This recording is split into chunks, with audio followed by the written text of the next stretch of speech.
আসসালামু আলাইকুম।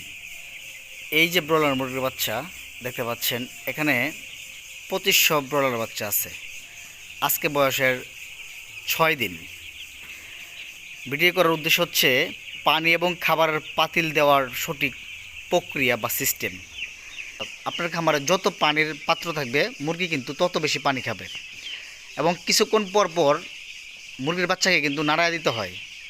আপনারা জানেন ব্রয়লার মুরগি হচ্ছে অলস, এরা কিন্তু লড়াচড়া করতে চায় না। আর পানি এবং খাবারের পাতিল দেওয়ার প্রক্রিয়া দেখেন, একটা এই জায়গায় হচ্ছে আপনার, দেখা যায় কি না,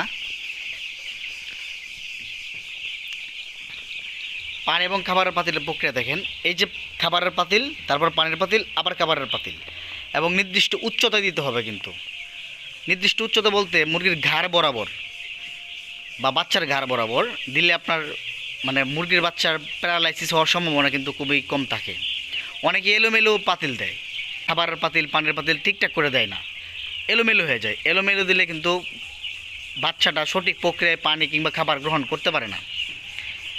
আলহামদুলিল্লাহ আমাদের বাচ্চা কিন্তু বেশ সুস্থ।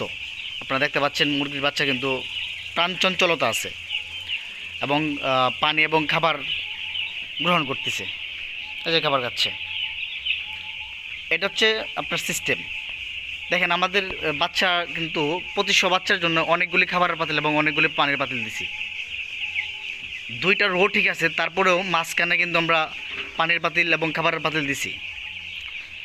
আমাদের দুইটা খামার 4000 বাচ্চা, এই জায়গায় 2500 বাচ্চা, আর একটা খামারে 1500 বাচ্চা।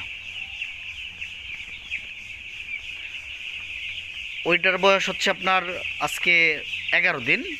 ওই বাচ্চাটা 53 টাকা ধরে নেওয়া হয়েছিল, আর এটা 48 টাকা। ওইটার ওজন আপনার 11 দিনে 450-500 গ্রাম চলে আসছে। আর এটা আপনার কত হবে, 150 গ্রাম। এ দেখেন পানি খাচ্ছে। দুইটা শাড়ি দেখেন, এই যে একটা বাম সাইডে একটা ডাইন সাইডে, মাঝখানে কিন্তু অতিরিক্ত আমি আরও দুইটা পাতিল দিছি, পানির পাতিল। আরও দেওয়া যাবে, আরও দিলে কিন্তু আরও খাবে। আপনি যত পাতিল দিবেন পানি কিন্তু তত বেশি পরিমাণ খাবে এবং খাবার খাবে। আপনারা এই প্রক্রিয়াটা অনুসরণ করতে পারেন। আর ভিডিওটি ভালো লাগলে আমাদের চ্যানেলটি সাবস্ক্রাইব করতে পারেন। আশা করি উপকার আসবে। আমরা কাজের ডিলার, কাজী কোম্পানির ডিলার। এই বাচ্চাটা কিন্তু কাজীর রস আর খাবারও কাজীর। আমরা খাবার এবং বাচ্চা বিক্রিও করি যেহেতু ডিলার। আপনারা চাইলে আমাদের সাথে যোগাযোগ করতে পারেন। আলহামদুলিল্লাহ বাচ্চা বেশ সুস্থ। ধন্যবাদ সবাইকে।